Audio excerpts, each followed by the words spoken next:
अगला हेडिंग डालिए damped oscillation. अगला हेडिंग है आपका डैम्प्ड ऑसिलेशन। अगला हेडिंग क्या है आपका? Damped oscillation. डैम्प्ड ऑसिलेशन क्या है? एक एग्जांपल समझिएगा। सपोज करिए आपने यहां पर एक सिंपल पेंडुलम रख रखा है, ठीक है, ये आपका पेंडुलम का बॉब है। आपको मालूम है कि अगर आप इस पेंडुलम को जरा सा डिस्प्लेस करेंगे, वेरी स्मॉल एंगल थीटा से अगर आप डिस्प्लेस करके इसको छोड़ेंगे तो ये क्या करेगा? ये आपका SHM करना शुरू करेगा। यहां से आप छोड़ेंगे तो यहां से क्या होगा? यहां आएगा, इस वाले एक्सट्रीम पोजीशन से इस एक्सट्रीम पोजीशन पे आएगा, फिर यहां जाएगा, फिर ऐसे ऐसे ऐसे ऐसे चलते जाएगा। ये कहानी तब होगी अगर आप यहां पर एयर रेजिस्टेंस क्या मान लें। अगर आप एयर रेजिस्टेंस को 0 मान लें तो ऐसा होगा। अगर यहां पर जो आपका हिंज है, या आपका अगर स्मूथ हिंज है, यहां पर कोई फ्रिक्शन नहीं है, तब होगा। मतलब हर तरह के रेजिस्टेंस को अगर आप नेग्लेक्ट कर देते थे तब आपका ऐसा होता था कि अगर आप यहां से इसको छोड़ते थे तो यहां से चलते चलते चलते चलते इस वाले एक्सट्रीम पोजीशन पे आता था, फिर यहां से वापस यहां आता था और आपका SHM इस तरह से होते रहता था। तब होता था जब आपने एयर रेजिस्टेंस को नेग्लेक्ट कर दिया था। बट अगर हम एयर रेजिस्टेंस को नेग्लेक्ट ना करें तो क्या होगा? What if we do not neglect the air resistance? अगर हम एयर रेजिस्टेंस को कंसिडर करना चालू कर दें तब हमारा मोशन कैसा होगा? अगर यहां से आप इसको छोड़ते हैं, सपोज करिए आपने यहां से इसको रिलीज किया है, यहां से आप इसको रिलीज कर रहे हैं at time t equal to 0। यहां से रिलीज करने के बाद क्या ये इस वाले एक्सट्रीम पोजीशन तक पहुंच पाएगा? ये आएगा आएगा आएगा आएगा आएगा आएगा आएगा और जस्ट इससे थोड़ा सा पहले ही यहीं पर आपका रुक करके फिर यहां से मुड़ जाएगा। क्योंकि एयर रेजिस्टेंस ने क्या किया? इसकी कुछ एनर्जी एयर रेजिस्टेंस को ओवरकम करने में चली गई, कुछ वर्क डन इस पे कौन कर दिया? जो आपका एयर रेजिस्टेंस है उसने वर्क किया, जो कि निगेटिव होगा, जो आपका जो एनर्जी हीट के फॉर्म में डिसिपेट हो गई, और उस एनर्जी के कम होने की वजह से जहां तक इसको पहुंचना था वहां तक ये पहुंच नहीं पाएगा। ठीक, फिर यहां से क्या होगा? फिर यहां से चलेगा चलेगा चलेगा चलेगा चलेगा, क्या ये वापस यहां पहुंच पाएगा? नहीं पहुंच पाएगा, यहीं तक पहुंचेगा, क्योंकि फिर एयर रेजिस्टेंस में कुछ इसकी एनर्जी जो होगी वो आपका हीट के फॉर्म में डिसिपेट कर जाएगी। इसी तरह से आपका जो मोशन होगा, हर एक बार में इसका जो एम्पलीट्यूड होगा वो आपका क्या होगा? कम होते जाएगा। कम होते होते होते होते एक ऐसा भी टाइम आएगा जब इसका मोशन पूरी तरह से 0 हो जाएगा, पूरी तरह से इसका जो एम्पलीट्यूड है वो 0 हो जाएगा। तो इस तरह के ऑसिलेशन को हम क्या बोलते हैं? डैम्प्ड ऑसिलेशन, जहां आपका एम्पलीट्यूड जो है वो हर बार हर एक टर्न में क्या होते जाता है? कम होते जाता है। क्यों? क्योंकि जो आपका एयर है उस पर रेजिस्टिव फोर्स लगाता है और रेजिस्टिव फोर्स लगाने के चलते उसका एनर्जी जो है वो डिसिपेट करते जाता है हीट एनर्जी के फॉर्म में। आई बात समझ में? ठीक है सर, अगर मेरे को इस एयर रेजिस्टेंस को कंसिडर करना हो, मेरे को पता लगाना हो कि एयर कितना रेजिस्टेंस लगा रहा है, तो हम कैसे पता लगाएंगे? देखो भाई, सिंपल सा लॉजिक है। अगर आपका बॉब, सिंपल पेंडुलम का बॉब रेस्ट पे है, मान लीजिए रेस्ट पर है, यहां पर है, रुका हुआ है इस वाले पोजीशन पे, तो इस वक्त क्या इस पे कोई एयर रेजिस्टेंस लग रहा होगा? नहीं लग रहा होगा। जब ये मूव ही नहीं कर रहा है तो इस पर कोई एयर रेजिस्टेंस तो नहीं लग रहा होगा। अगर एयर आसपास में है भी तो सारा एयर एक दूसरे को क्या, एक दूसरे के द्वारा लगाया गया फोर्स को कैंसिल कर दे रहा होगा, इस पर कोई रेजिस्टेंस नहीं होगा। जब ये चलना शुरू करेगा, जब इसकी वेलोसिटी ज्यादा होगी तो इसके ऊपर रेजिस्टेंस भी ज्यादा लगेगा। जब आप बाइक चलाते हैं, जब आप धीरे बाइक चलाते हैं, तब आप पर जो एयर फोर्स लगा रहा होता है वो भी क्या होता है? कम होता है। और अगर आप बहुत तेज स्पीड में अगर आप बाइक चला रहे हैं तो जो आप पर एयर रेजिस्टेंस लगा रहा होता है वो भी क्या होता है? ज्यादा होता है। मतलब एयर के द्वारा लगाया गया फोर्स वेलोसिटी के डायरेक्टली प्रोपोर्शनल है कि नहीं है? है ना? अगर आपका वेलोसिटी बढ़ रहा है तो एयर रेजिस्टिव फोर्स भी बढ़ रहा है, और आपका वेलोसिटी कम हो रहा है तो एयर रेजिस्टिव फोर्स भी कम हो रहा है। तो हम बोल सकते हैं कि जो आपका रेजिस्टिव फोर्स एयर लगा रहा है वो किसके डायरेक्टली प्रोपोर्शनल है? वेलोसिटी के डायरेक्टली प्रोपोर्शनल है। ठीक है, अगर आप प्रोपोर्शनलिटी के सिंबल को हटाएंगे तो क्या आएगा? एक कांस्टेंट आएगा, कांस्टेंट। इस कांस्टेंट को हम बोलते हैं b। तो ये कितना हो जाएगा? एफ एयर, ये हो जाएगा b इंटू वी, जहां b है क्या? b है आपका डैम्पिंग, है आपका डैम्पिंग कांस्टेंट। b क्या है आपका? Damping constant. आई बात समझ में? हमने क्या करा, हमने एयर के द्वारा लगाया गया रेजिस्टिव फोर्स को हमने न्यूमेरिकल फॉर्म में यहां पर रिप्रेजेंट किया। हम जानते हैं कि जितनी ज्यादा हमारी वेलोसिटी होगी उतना ज्यादा एयर हम पर रेजिस्टिव फोर्स लगाएगा। मतलब F जो है वो आपका V के डायरेक्टली प्रोपोर्शनल है। जब आपका प्रोपोर्शनलिटी सिंबल हटा तो यहां पर क्या गया, कांस्टेंट आया, कांस्टेंट ऑफ प्रोपोर्शनलिटी, जिसको हम क्या बोल रहे हैं, डैंपिंग कांस्टेंट। बट क्या ये इक्वेशन पूरी तरह से सही है? अगर आप गौर करेंगे तो भाई देखो, जब भी मान लीजिए इसका वेलोसिटी आपने यहां से इसको रिलीज किया है, वेलोसिटी किधर है, इस डायरेक्शन में, तो आपका जब भी एयर रेजिस्टेंस फोर्स लग रहा होगा वो इस वेलोसिटी के अपोजिट डायरेक्शन में लगता है कि नहीं? अगर आपका बॉब जो है, अगर इस तरफ इसका वेलोसिटी है, अगर ये इस तरफ आ रहा है तो जो एयर इस पर रेजिस्टिव फोर्स लगाएगा वो इसके अपोजिट डायरेक्शन में लगाएगा। फिर जब आपका बॉब यहां से जब वापस इधर जा रहा होगा, वेलोसिटी इस तरफ होगी और इस पर रेजिस्टिव फोर्स इसकी वेलोसिटी के जस्ट अपोजिट डायरेक्शन में होगा। मतलब यहां पर जो आपको है एक माइनस साइन डालना पड़ेगा, ये दिखाने के लिए कि एयर के द्वारा लगाया गया रेजिस्टिव फोर्स वेलोसिटी के अपोजिट डायरेक्शन में होता है। आया बात समझ में? कोई डाउट नहीं है? नहीं है तो इसको लिख लीजिए।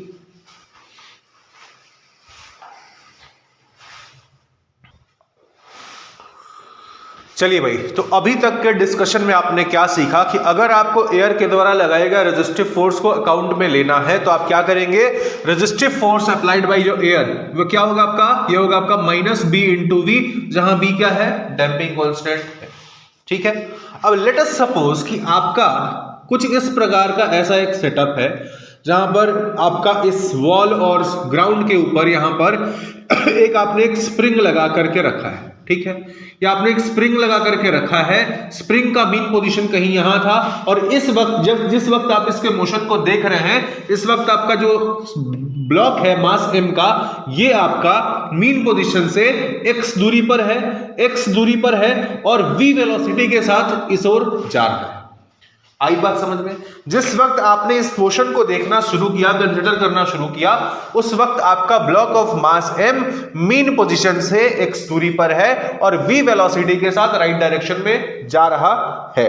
तो अगर आपका ये इस तरह का, इस प्रकार का सिचुएशन होगा तो इस इंस्टेंट पर स्प्रिंग इस पर कितना फोर्स लगा रहा होगा, kx लगा रहा होगा, प्लस एयर इस पर रेजिस्टिव फोर्स कितना लगा रहा होगा, b इंटू वी लगा रहा होगा। मतलब इधर की दिशा में इस ओर कितना फोर्स लगा रहा होगा एयर, b इंटू वी। तो आप अगर इस ब्लॉक ऑफ मास m पर अगर आप नेट फोर्स लिखेंगे, net force on the block of mass m कितना होगा, minus of kx minus of bv। दोनों क्यों माइनस हमने लिया है, क्योंकि अगर आप x के पॉजिटिव डायरेक्शन को राइट हैंड साइड में ले रहे हैं तो लेफ्ट वालों को आपको क्या लेना पड़ेगा, निगेटिव लेना पड़ेगा। तो इस इंस्टेंट पर ब्लॉक ऑफ मास m पर नेट फोर्स कितना लग रहा है, माइनस kx और माइनस bv। ठीक है, इसी नेट फोर्स को आप क्या लिख सकते हैं, मास इनटू एक्सेलरेशन लिख सकते हैं। ठीक है, अगर आप लिख सकते हैं तो आप यहां से लिख सकते हो m into a plus b into v plus k into x is equal to 0 लिख सकते हैं आप। अगर आप ऐसा लिख सकते हैं तो आप फिर इसको ऐसे भी लिख सकते हैं, a plus B by M into v plus k by M into x is equal to 0। हमने क्या किया, पूरे इक्वेशन में मास m से डिवाइड कर दिया। यहां डिवाइड करोगे तो क्या बन जाएगा 1, यहां क्या बन जाएगा b बाई एम, यहां क्या बन जाएगा k बाई एम बन जाएगा।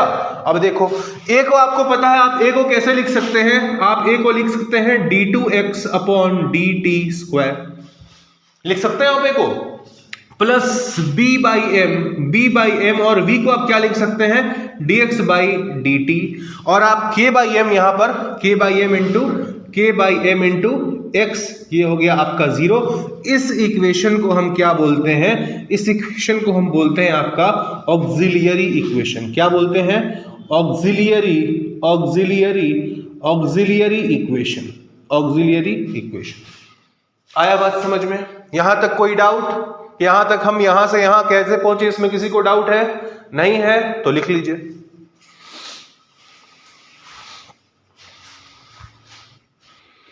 चलो जी, तो आपके पास ऑक्सिलियरी इक्वेशन क्या आया है, आपका ऑक्सिलियरी इक्वेशन आया है d2x by dt square plus b by M into dx by dt plus k by M into x is equal to 0।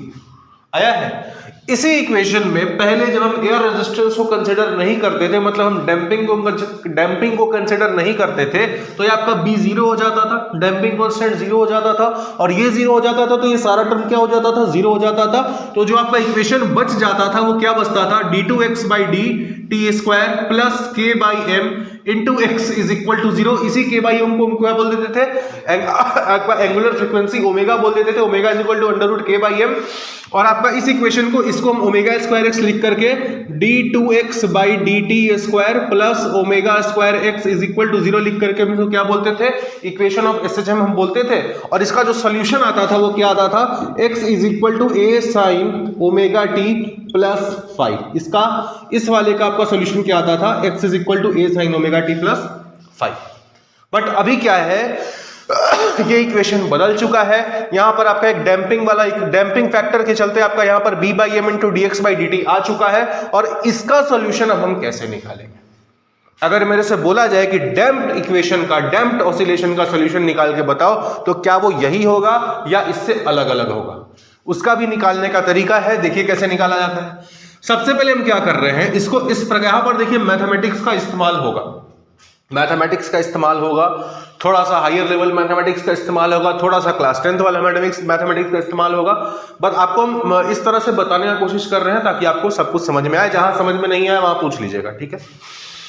इसमें हम ऐसे लिखने जा रहे हैं कि d2 by dt square plus b by m into d by dt plus k by m, और इसको हमने लिख दिया x को बाहर बराबर 0।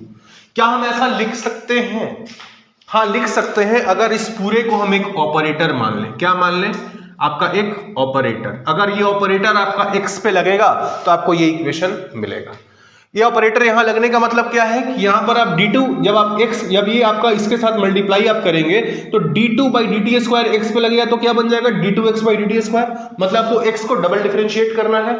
जब ये आपका d by dt x के साथ लगेगा तो क्या बन जाएगा, dx by dt। मतलब आपको x को एक बार डिफरेंशिएट करना है, और यहां जब इसके साथ मल्टीप्लाई होगा तो kx बन जाएगा। तो इसको हमने क्या बना दिया, एक ऑपरेटर बना दिया, ठीक है। अब ये जो आपने ऑपरेटर बनाया, इसको हम लिखने जा रहे हैं, ये बार बार जो हम d2 by dt, d by dt, ये बार बार आपका एक ही बार लिखने, इससे आपको बार बार लिखने से अच्छा है कि एक बार आप इसको d by dt को आप मान लो कैपिटल D। हम बार बार इसको ना लिखें, उसके लिए हमने क्या मान लिया कि लेट d by dt को हमने मान लिया कैपिटल D। अगर d by dt आपका कैपिटल D हो गया तो ये क्या बन गया, ये हो गया आपका d square plus b by m, ये क्या बन गया आपका d plus k by m, ये बन गया आपका इक्वेशन। क्या आपका एक क्वाड्रेटिक इक्वेशन है? अगर आप इसको x को 0 के साथ मल्टीप्लाई करके 0 से इक्वेट कर देंगे तो ये जो आपका अंदर ब्रैकेट के अंदर दिख रहा है, क्या आपको एक क्वाड्रेटिक इक्वेशन के फॉर्म में दिख रहा है? और आपको पता है क्वाड्रेटिक इक्वेशन के 2 रूट्स होते हैं, ठीक है ना। 2 रूट्स निकालने का आपका एक तरीका भी होता है। उन्हीं रूट्स के बेसिस पर हमको अलग अलग इक्वेशन आता है। पहले यहां तक लिखिए, हम आपको फिर से रिपीट करवा दे रहे हैं। हमने क्या किया, इस इक्वेशन को पहले इस फॉर्म में लिखा, x को बाहर निकाल दिया और सारे ब्रैकेट, सारे को बाकी को ब्रैकेट के अंदर डाल दिया। इसको हमने क्या बोला कि भाई ये मेरा एक ऑपरेटर है, और बार बार हम नहीं चाहते हैं कि d by dt, d2 by dt square लिखें, तो हमने क्या करा, d by dt को कैपिटल D से रिप्लेस कर दिया। तो ये क्या बन गया हमारा d स्क्वायर, या ये d by dt क्या बन गया, d बन गया, और बाकी जैसा था वैसा यहां पर है। अब इसके आगे हम क्या करेंगे, इस इक्वेशन को आगे लेकर के बढ़ेंगे। यहां तक लिखिए पहले। तो आपने अपने इक्वेशन को किस फॉर्म में कन्वर्ट कर दिया है, d square plus b by m into d plus k by m into x is equal to 0। इस फॉर्म में आपका इक्वेशन कन्वर्ट हो गया। और हम बोल रहे हैं कि ये जो आपका यहां पर ब्रैकेट के अंदर लिखा हुआ है, ये क्या है, क्वाड्रेटिक इक्वेशन है ना। क्वाड्रेटिक इक्वेशन के 2 रूट्स होते हैं ना, और इसके जो 2 रूट्स होंगे यही डिसाइड करेंगे कि आपका किस प्रकार का मोशन होगा, ठीक है। कैसे, अभी देखिए।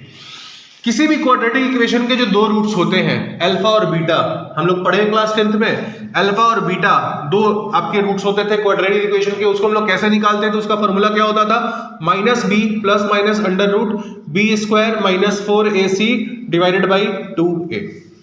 ये होता था इक्वेशन, याद है?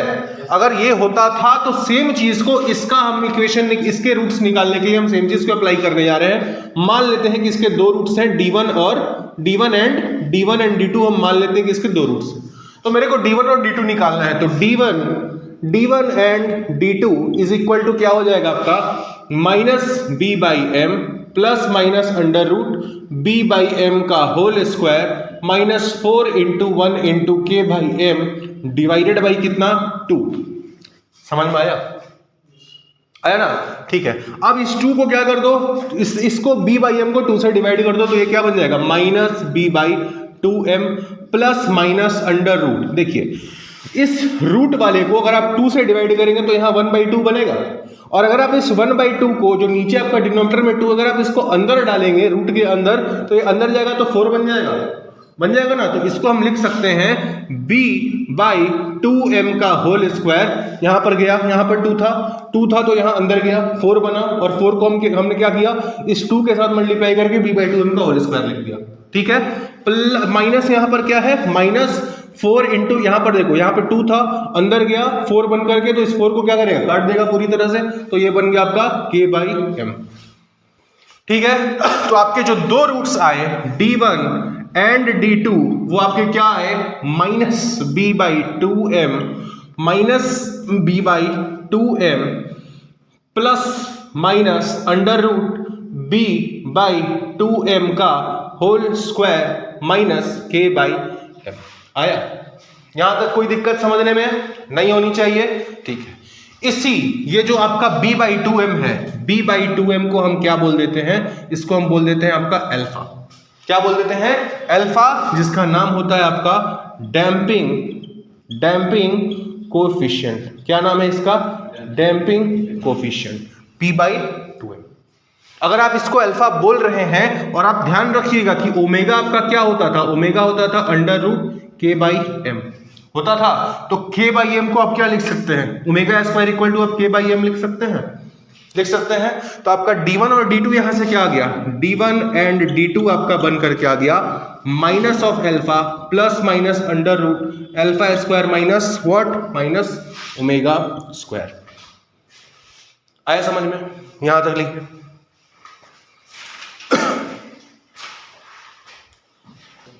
कहीं यहां तक किसी को डाउट कुछ भी? ये कैसे आया? आपने क्या बोला, यहां तक समझ में आया? ये यहां तक समझ गए ना? इस b बाई 2m को हम बोल रहे हैं अल्फा, एक कांस्टेंट मान लेते हैं अल्फा, जिसका नाम है क्या, डैम्पिंग कोएफिशिएंट। ठीक है। और k बाई m आपको पता है क्या होता है, omega square equal to k by m। तो बस इसको हमने अल्फा बोल दिया b बाई 2m को, तो यहां पर हमने क्या किया, इसको अल्फा अगर बोला तो इसको माइनस b बाई 2m के बदले क्या लिखा है, यहाँ पे अल्फा लिख दिया। और यहाँ क्या है, b बाई 2m का होल स्क्वायर, मतलब किसका स्क्वायर, अल्फा का स्क्वायर, और k बाई m क्या है आपका, ओमेगा का स्क्वायर। यहां तक समझ गए? कोई दिक्कत नहीं है ना? ठीक है।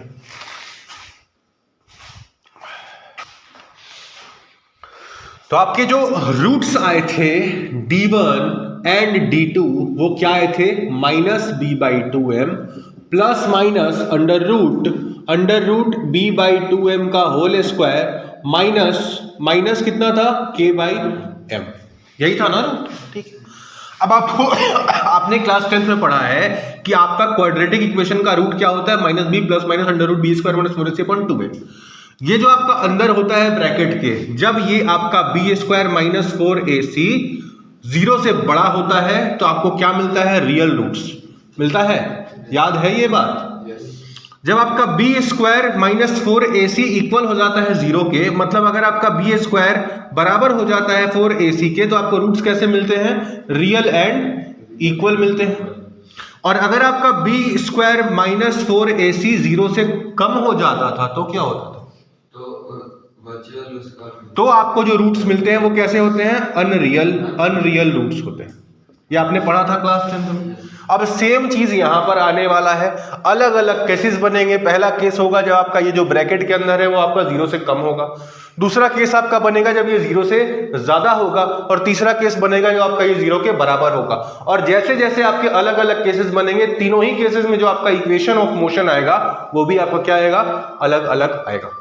ठीक है, आई बात समझ में? चलो, तो पहला केस हम लेने जा रहे हैं यहां पर, केस 1 जो हम लिखने जा रहे हैं यहां पर, वो क्या लिखने जा रहे हैं? Case 1 when b by 2m का whole square minus k by m 0 से छोटा हो जाए तो क्या होगा? अगर ये आपका 0 से छोटा हो जाएगा तो b square by 4m square will be less than what? k by m होगा। इस k by m को हमने क्या करा? इसके RHS में भेज दिया, ठीक है। m से हो गया आपका यहां पर एक m कैंसिल, तो आपका क्या आया? b स्क्वायर ग्रेटर माइ लेस देन 4m के। तो जब आपका b स्क्वायर 4m के से कम होगा तब आपका कैसा बनेगा इक्वेशन? जो आपका सोल्यूशन इस केस में आता है, यहाँ के आगे भी बहुत सारा मैथ्स है बट उतना मैथ्स हम आपको करवा नहीं रहे हैं, ठीक है, क्योंकि वो आपके मेंस लेवल के लिए जरूरी नहीं है। डायरेक्ट हम आपको इक्वेशन लिख करके दे देते हैं कि जब आपका ये कंडीशन होगा बी स्क्वायर 4m के से जब कम होगा तब जो आपका सोल्यूशन बन करके आता है वो क्या आता है? x is equal to a not e to the power minus of alpha t into sine of omega dt plus sine of omega dt plus phi. आया बात समझ में? x is equal to a not e to the power minus alpha t sine of omega dt plus phi. ये आता है आपका equation of motion, जहां पर आपका अल्फा क्या है? माइनस b बाई 2m है, और आपका ओमेगा डी क्या है? ओमेगा डी जो है ये आपका under root k by m minus b by 2m का होल स्क्वायर। मतलब ओमेगा डी है क्या आपका? ओमेगा डी है आपका under root omega square minus alpha square. आया बात समझ में? पहला केस क्या है? जब आपका बी स्क्वायर 4m के से कम होगा तब आपका जो इक्वेशन बन करके आएगा मोशन का वो आपका इस तरह से आएगा, जहां आपका x क्या है? a not e to the power minus of alpha t sine of omega dt plus 5, जहां अल्फा क्या है? Minus b by 2m damping coefficient. Omega d, ये जो ओमेगा d है इसको हम लोग क्या बोलते हैं? इसको हम लोग बोलते हैं डैम्प्ड एंगुलर फ्रीक्वेंसी। क्या बोलते हैं? Damped angular frequency. ध्यान रखिएगा, ओमेगा जो होता था, omega is equal to under root k by m, ये होता था आपका नेचुरल एंगुलर फ्रीक्वेंसी। क्या होता था ये?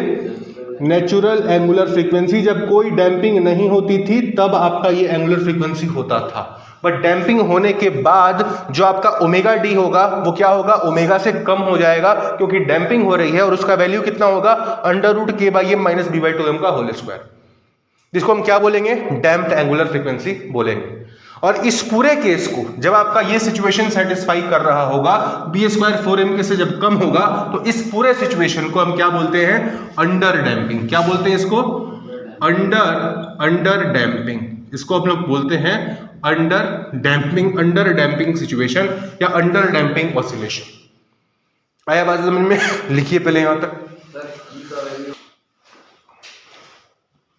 Alpha minus b by 2m नहीं है भाई, अल्फा सिर्फ b बाई 2m है, ठीक है। चलिए जी, कल हम लोगों ने डैम्प्ड ऑसिलेशन पढ़ा था। डैम्प्ड ऑसिलेशन में सबसे पहले हमने क्या पढ़ा था कि डैम्प्ड ऑसिलेशन के लिए जो आपका ऑक्सिलरी इक्वेशन आया था वो आपके लिए क्या आया था? ऑक्सिलरी इक्वेशन आपका बन करके आया था d2x by dt square plus b by m into dx by dt plus k by m is equal to 0। ये था आपका ऑक्सिलरी इक्वेशन। हाँ, यहाँ पर x भी था, ठीक है। ये आपका ऑक्सिलरी इक्वेशन था। इसी ऑक्सिलरी इक्वेशन को आपने क्या करा था? इस फॉर्म में कन्वर्ट कर दिया था, D square plus B by M into D plus K by M into x is equal to 0। आपने इस फॉर्म में कन्वर्ट किया था। फिर आपका ये जो इक्वेशन बन रहा था, D square plus B by M into D plus K by M is equal to 0। इस इक्वेशन के जब आपके दो रूट्स जो आ रहे थे, D1 और D2, उसके बेसिस पर आप अलग अलग केसेस देख रहे थे। पहला केस हमने देखा था कि अगर आपका इस इक्वेशन का रूट क्या होगा? अगर आपका अनरियल होगा, मतलब अगर आप इस फॉर्म इसका D1 और D2 अगर आप लिखने जाएंगे, D1 और D2, ये क्या आया था आपका? Minus B by M plus minus under root B by M का whole square minus 4 times of K by M divided by कितना? Divided by 2। ये आपका कन्वर्ट करके क्या बन गया था, ये आपका बना था minus B by 2m plus minus under root B by 2m का whole square minus k by m। ठीक है, ये आपका बना था। और यहीं पर हमने कहा था कि अगर आपका ये जो टर्म है अंडर रूट के अंदर जो आपका टर्म है b बाई 2m का होल स्क्वायर, अगर ये आपका k बाई m से छोटा हो जाए, मतलब कि अगर आपका b square by 4m square less than हो जाए k बाई m के m से m कैंसिल, मतलब कि अगर आपका b square less than 4mk हो जाए तो हमने क्या कहा था, आपका अंडर डैम्पिंग ऑसिलेशन होगा। कैसा होगा, अंडर डैम्प्ड ऑसिलेशन, आपका अंडर डैम्प्ड ऑसिलेशन आपके लिए होगा। ये हमने पढ़ा था। इसी में हमने क्या कहा था कि आपका जो b बाई 2m है, b बाई 2m को हमने क्या बोल दिया था, आपका डैम्पिंग कोफिशिएंट अल्फा बोल दिया था, बोला था। और आपका ओमेगा डी क्या आया था, आपका ओमेगा डी आपका होता था under root k by m minus b by 2m का होल स्क्वायर। ठीक है, और इसका ये जो आप अगर आपका ये सिचुएशन फॉलो करें, अगर आपका b स्क्वायर लेस देन होगा 4m के, तो आपका जो सॉल्यूशन बनकर गया था x, ये सॉल्यूशन क्या बन के गया था, x is equal to a not e to the power minus of alpha t sine of omega d t plus phi. ये आपका सॉल्यूशन बनकर के आया था, x is equal to a not e to the power minus of alpha t sine of omega d t plus phi. यहां तक हम लोगों ने कल पढ़ लिया था। इसमें कहीं पर भी किसी को डाउट है, अल्फा में, ओमेगा डी में, इक्वेशन में, इस पूरे प्रोसेस में अगर कहीं पर भी किसी को डाउट है तो पूछ लीजिए। इससे आगे हम लोग कहानी फिर से आज स्टार्ट करने वाले हैं। कहां पर, नहीं ये स्क्वायर नहीं है भाई, ये तो इसका 2 है, ये दोनों में कोई संबंध नहीं है, इसका इसके साथ कोई संबंध नहीं है। ठीक है ना, आपका x इज इक्वल टू क्या है, a not e to the power minus alpha t sine of omega d t plus pi. कब, जब आपका अंडर डैम्प्ड ऑसिलेशन होगा, तब अंडर डैम्प्ड ऑसिलेशन कब होगा, जब आपका b स्क्वायर 4m से छोटा होगा तब। b क्या है, आपका डैम्पिंग कांस्टेंट है। ठीक है, यहां तक किसी को डाउट नहीं है, इससे आगे बढ़ते हैं। अब जो दूसरा केस है वो है कि अगर आपका इस इक्वेशन में, ये जो भी आपका इक्वेशन आया था d1 और d2, जो आपके रूट्स आए थे d1 और d2, उसका क्या आया था आपका equation, minus b by 2m plus minus under root b by 2m का whole square minus k by m, ये आया था। इसी में जब आपका बोल रहे थे कि b बाई 2m का होल स्क्वायर अगर k बाई m से छोटा होगा तो क्या होगा, आपका अंडर डैम्प्ड ऑसिलेशन होगा। अब दूसरा केस देखिए, केस 2, अगर आपका सेकेंड केस हो जाए कि इफ b बाई 2m का whole square k by m से बड़ा हो जाए तो क्या होगा। ठीक है, क्या होगा भाई, मैथमेटिकली पहले देख लेते हैं क्या हो जाएगा। b square by 4m square greater than k by m से हो गया आपका कैंसिल, तो यहां पर क्या होगा, b square greater than 4km।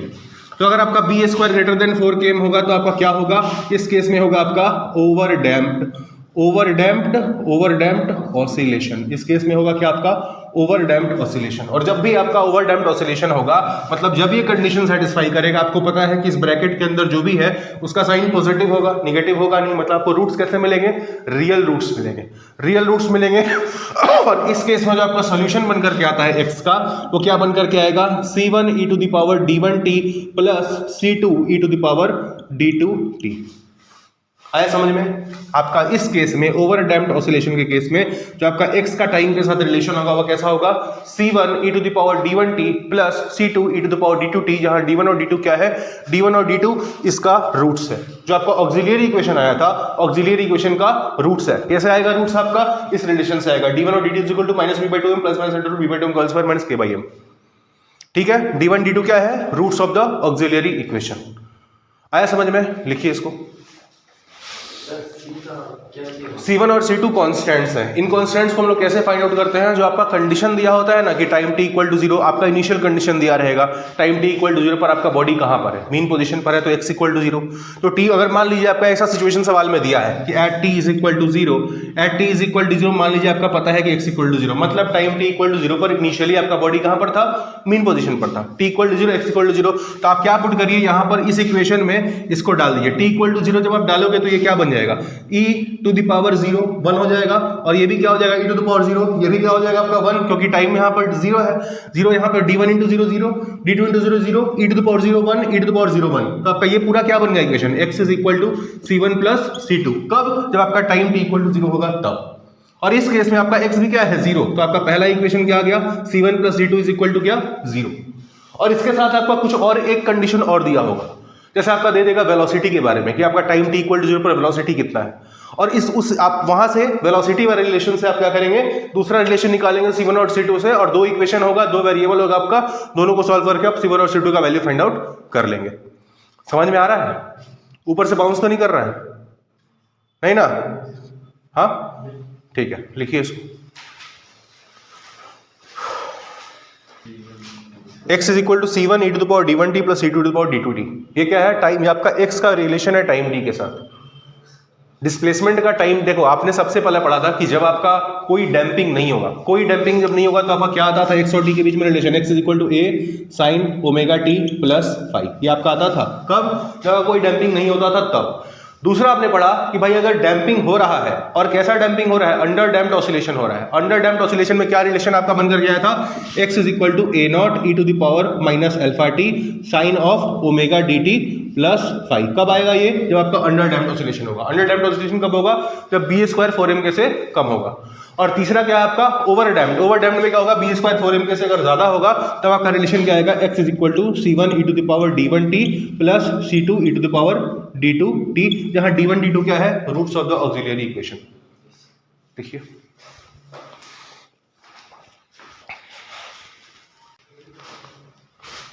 तो ये था आपका over damped oscillation. Over damped oscillation में जो आपका x और टाइम के बीच में रिलेशन होगा वो कैसा होगा, C1 e to the power d1t plus C2 to the power d2t।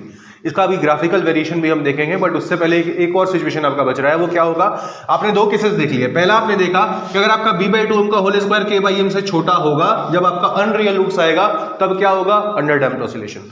आपने दूसरा केस देख लिया कि अगर आपका b/2m का होल स्क्वायर k/m से ज्यादा होगा, मतलब अगर आपका ऑक्सिलरी इक्वेशन का रियल रूट्स होगा, तब आपका x और t के बीच में क्या रिलेशन होगा, ये आपने देख लिया। तीसरा केस ये भी देख लीजिए कि अगर आपका b/2m का होल स्क्वायर k/m के बराबर हो जाए, अगर बराबर हो जाए, जब आपका b स्क्वायर माइनस 4ac क्या होता था, 0 हो जाता था, जब आपका रियल एंड इक्वल रूट्स आता था, तब क्या होगा, उस सिचुएशन को भी देख लेते हैं। तब आपका x और t के बीच में कैसा रिलेशन होगा वो भी देख लेते हैं। थर्ड केस लिखिए। थर्ड केस है आपका कि इफ b/2m का होल स्क्वायर माइनस k/m अगर ये 0 हो जाए तो क्या होगा, अगर ये 0 हो जाए तो ये दोनों क्या होगा, आपस में बराबर हो जाएगा। अगर आपस में बराबर हो जाएगा तो ये क्या होगा आपका, b square by 4m square is equal to k/m। m से यहाँ पर एक m कैंसिल हो गया, तो यहाँ से क्या रिलेशन बन करके आया, b square is equal to 4m के। ये तब होगा जब आपका b स्क्वायर 4m के बराबर होगा। और जब ऐसा सिचुएशन होगा तो हम उस सिचुएशन को क्या बोलेंगे, क्रिटिकली डैम्प्ड ऑसिलेशन। कैसा ऑसिलेशन होगा, क्रिटिकली डैम्प्ड ऑसिलेशन। आई बात समझ में? और यहां पर जो आपका x और t के बीच में संबंध होता है वो कैसा होता है, e to the power minus of dt into c1t plus c2। d क्या है, d आपके जो दोनों रूट्स हैं ना ऑक्सिलरी इक्वेशन के, दो रूट्स होंगे d1 और d2। d1 और d2 दो रूट्स होंगे और दोनों आपस में क्या होंगे, इक्वल होंगे, तो दोनों को हम बोल देते हैं क्या, d। ठीक है, तो इस केस में जो आपका x और t के बीच में रिलेशन होगा वो कैसा होगा, e to the power minus of dt into c1t plus c2। C1 और C2 का वैल्यू हम कैसे निकालेंगे, वही आपका कंडीशन दिया रहेगा। कुछ आपका या तो इनिशियल दे देगा कि x at t is equal to 0, x is equal to 0, और साथ में एक वेलोसिटी का रिलेशन दे देगा। कुछ आपको सवाल में कंडीशंस दी हुई होंगी जिनके हेल्प से आप क्या करेंगे, यहाँ पर वैल्यू पुट करके C1 और C2 का आप वैल्यू फाइंड आउट कर सकते हैं। जैसे फॉर एग्जाम्पल अगर इसी में एक सिचुएशन हम डाल दें कि एट t इक्वल टू 0 मान लीजिए x इक्वल टू 0 है, ये सवाल में दिया है। आपको पता है कि इसमें जब आप इस इक्वेशन में टाइम का वैल्यू 0 पुट करेंगे तो x का वैल्यू वहां पर क्या आएगा, 0 आएगा। पुट कर दीजिए, टाइम का वैल्यू जब आप 0 पुट करेंगे तो ये क्या बन जाएगा, x तो 0 है तो x को 0 डाल दो, और यहाँ पे क्या बन जाएगा, e to the power minus 0 into c1 into 0 plus c2। ये पूरा मतलब ये पूरा क्या होगा आपका 1, ये पूरा 1 हो गया, ये हो गया आपका 1, ये पूरा क्या होगा आपका 0, तो यहाँ से क्या रिलेशन आया, c2 इज इक्वल टू 0। तो आपने C2 का रिलेशन निकाल लिया एक कंडीशन से। एक सवाल में और कंडीशन दिया होगा जहां से आप C1 का वैल्यू निकाल लोगे, और C1 और C2 का वैल्यू निकाल करके आप x और t के बीच में जो आपका रिलेशन है वो आप फाइंड आउट कर लोगे। ये तब होता है जब आपका कैसा सिचुएशन हो, क्रिटिकली डैम्प्ड सिचुएशन हो। इस केस में जो आपका ओमेगा डी होगा, ओमेगा डी आपका क्या होता था, ओमेगा डी होता था आपका under root k/m minus b/2m का whole square. But critically damped oscillation के केस में ये दोनों तो आपस के आपके बराबर है, b/2m का होल स्क्वायर k/m के बराबर है। तो अगर ये पूरा दोनों आपस में बराबर है तो ओमेगा डी क्या हो जाएगा, ओमेगा डी हो जाएगा आपका 0। आया समझ में? इस केस में क्रिटिकली डैम्प्ड सिचुएशन में जो आपका डैम्प्ड एंगुलर फ्रीक्वेंसी है उसका वैल्यू कितना हो जाएगा, 0। एक्स और टी के बीच में रिलेशन समझ में आ गया आपको? लिखिए इसको।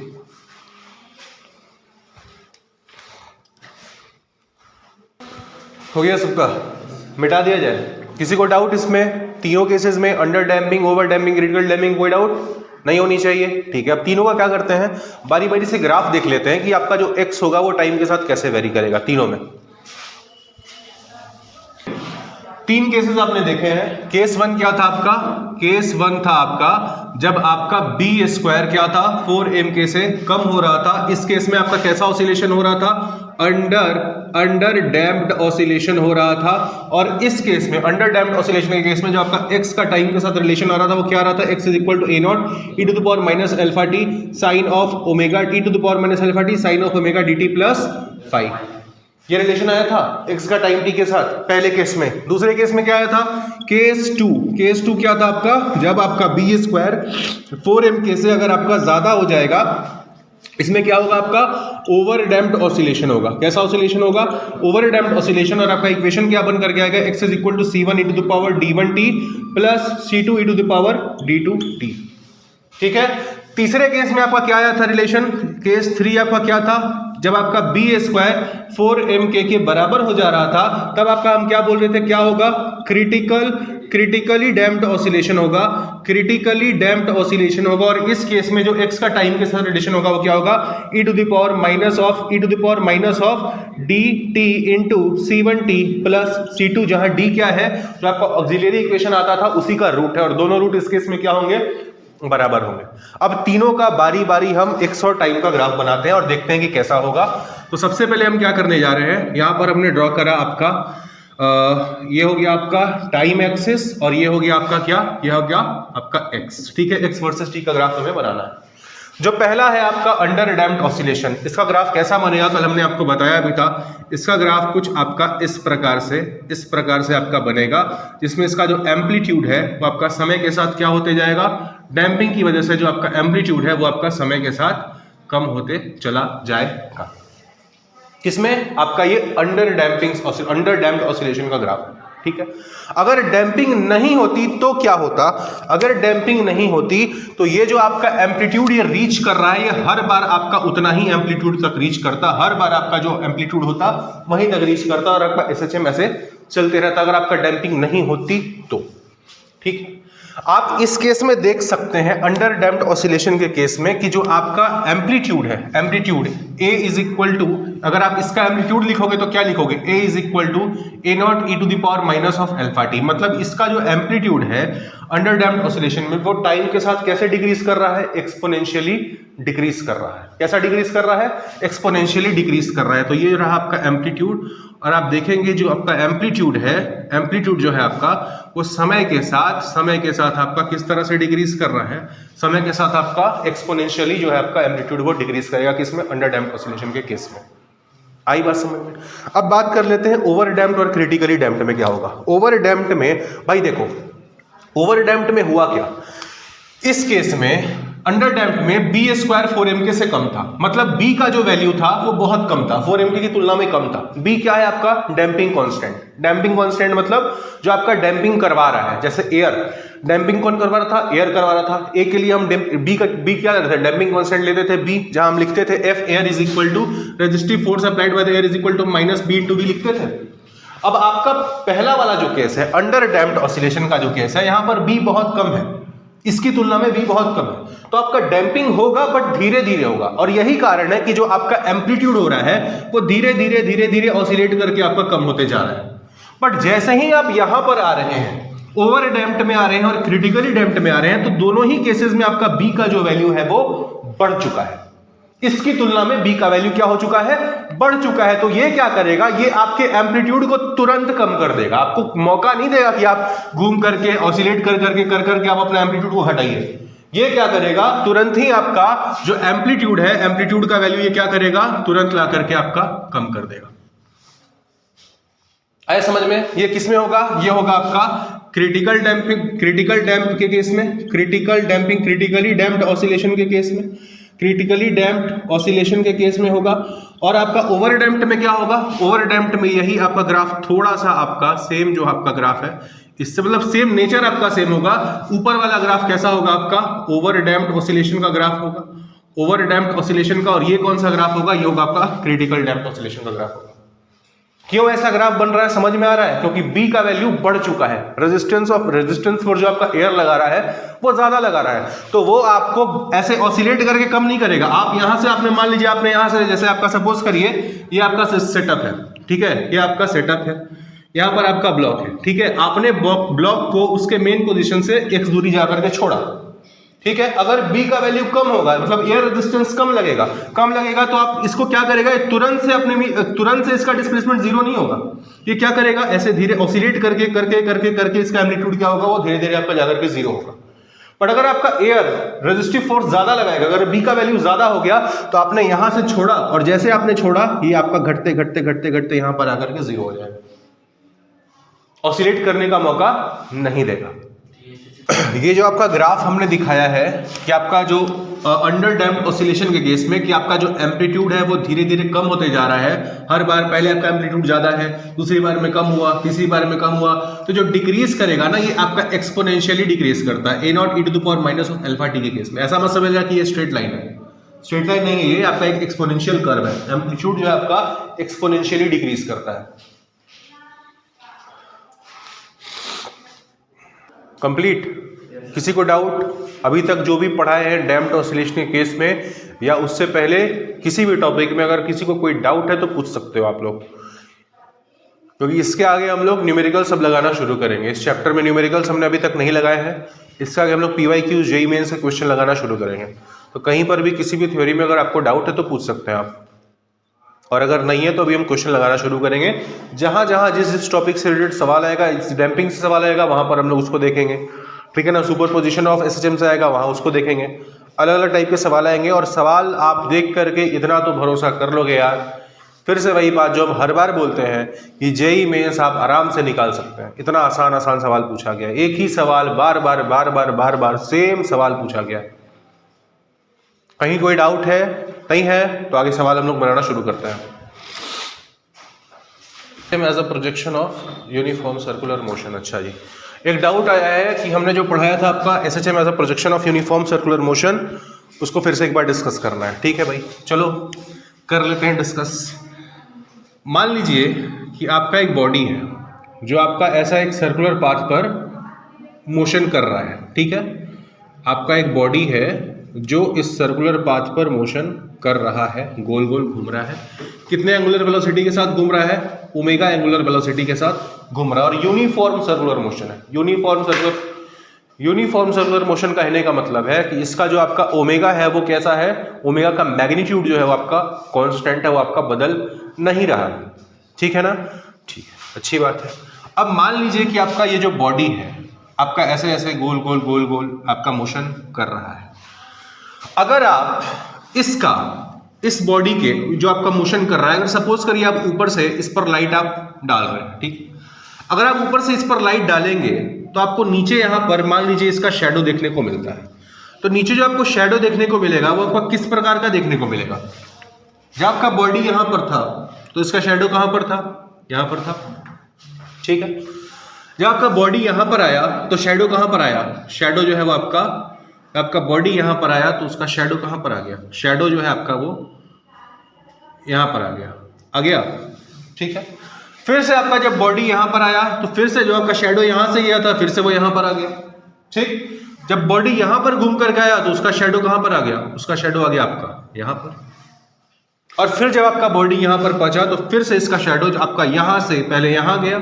अब इमेजिन करो, यहां पर था तो शैडो यहां से यहां पर आया तो शैडो यहां पर गया, यहां से यहां पर आया शैडो फिर से यहां पर आया, यहां से यहां पर आया शैडो इधर गया, और यहां से फिर यहां आया तो आपका शैडो फिर से यहां पर पहुंच गया। मतलब आपका एक चक्कर जो आपका पूरा कंप्लीट हो चुका है।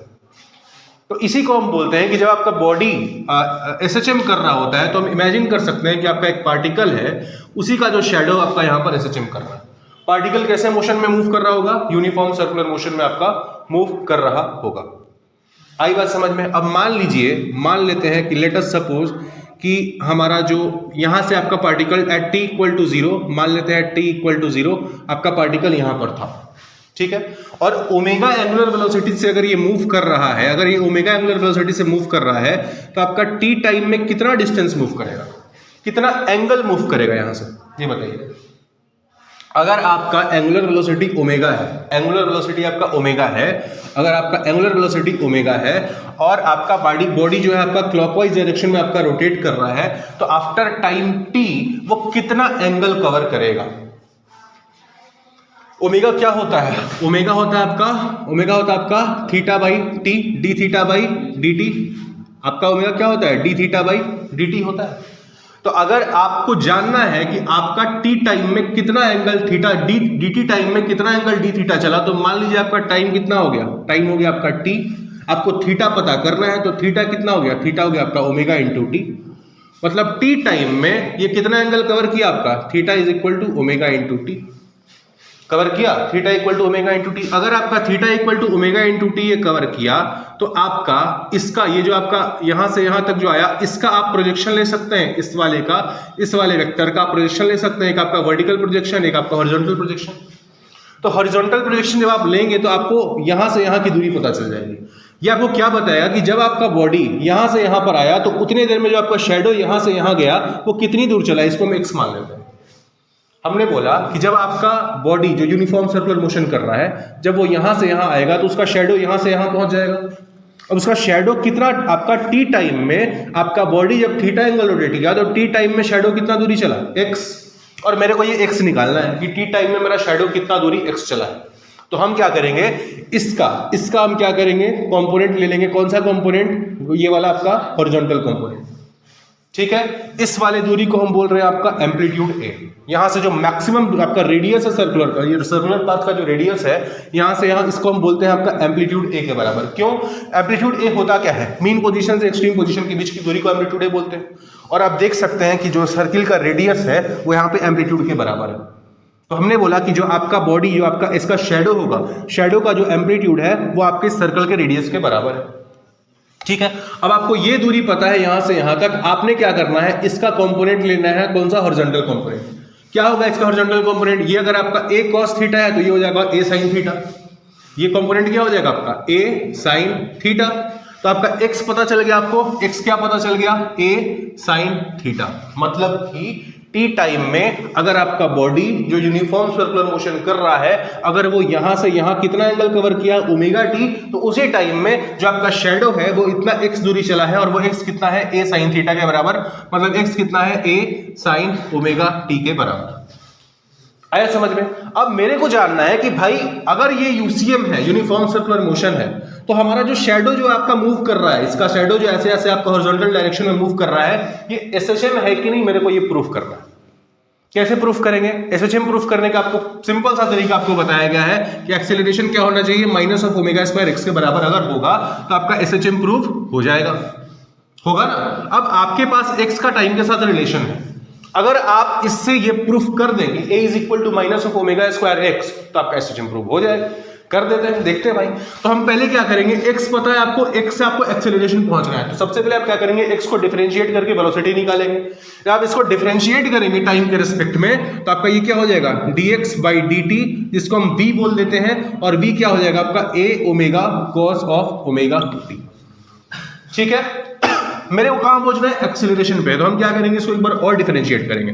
तो d2x by d t square is equal to acceleration है, और ये क्या हो जाएगा, minus of a omega square sine omega t। Differentiation तो समझ में आ रहा है ना, इसमें तो कोई डाउट नहीं है, ठीक है। अब देखो ये जो आपका आया, इसमें आप इसको ओमेगा स्क्वायर को इधर लिख दो, a को RHS में, a को ओमेगा स्क्वायर के बाद लिखो, तो क्या हो जाएगा, ये minus of omega square a sine omega t। Acceleration is equal to minus of omega square a sine omega t, और ये जो आपका ए साइन ओमेगा टी है, यही तो आपका एक्स के बराबर है। तो आप ए को क्या लिख सकते हैं, A is equal to minus of omega square into X. तो ये आपका एसएचएम प्रूव हो गया। इसीलिए हमने कहा कि आप एसएचएम को projection of uniform circular motion मान सकते हैं। और ये मानने से होता क्या है, हमारे जो सवाल हमसे पूछे जाते हैं कि आपका बॉडी यहाँ से यहाँ पहुँचा है, कितना टाइम में पहुँचा है, कितना दूरी ट्रैवल किया, कितना टाइम उसको लगा, ये हमारे सवाल बहुत आसान हो जाते हैं। नहीं तो अगर आप ट्रिग्नोमेट्री लगाने जाएंगे, इस ट्रिग्नोमेट्री वाले रिलेशन से सॉल्व करने जाएंगे, आपको बहुत लंबा पड़ेगा, बहुत ज़्यादा टफ पड़ेगा।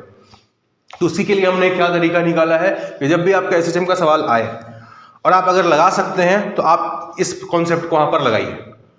आई बात समझ में? अभी हम लोग क्वेश्चन लगाएंगे तो आपको, हाँ बोलिए। काइनेटिक एनर्जी का ना, देखो भैया काइनेटिक एनर्जी आपका क्या होता है? काइनेटिक एनर्जी होता है आपका हाफ एम वी स्क्वायर होता है। एक्स का टाइम के साथ आपको रिलेशन पता है, A sine omega T plus pi पता है। अगर आप इसको डिफरेंशिएट करेंगे तो आपको v मिल जाएगा। अगर आपको v निकालना है तो क्या करिए, इसको डिफरेंशिएट कर दीजिए, क्या हो जाएगा a omega cos of omega T plus पाई। ठीक, अब आप v का टाइम के साथ रिलेशन पता कर चुके हैं, और अगर आपको काइनेटिक एनर्जी का टाइम के साथ रिलेशन पता करना है तो यहां पर v को डाल दीजिए।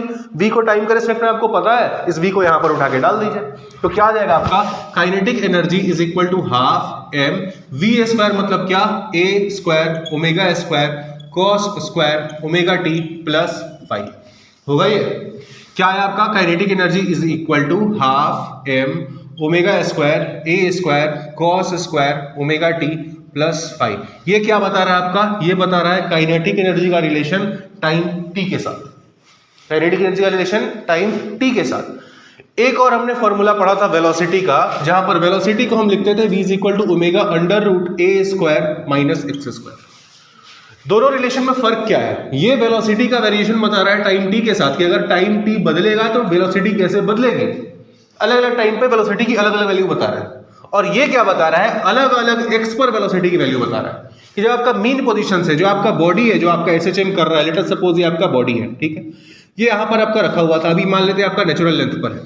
जब आप इसको यहाँ से खिसका करके सपोज कर लिए यहाँ डाल देंगे तो एक्स की कुछ तो वैल्यू होगी और एक्स की वैल्यू बदलेगी। जब आप इसको यहाँ पर डाल के छोड़ोगे तो एक्स की वैल्यू क्या होगी? चेंज करेगी, चेंज करेगी, चेंज करेगी, चेंज करेगी।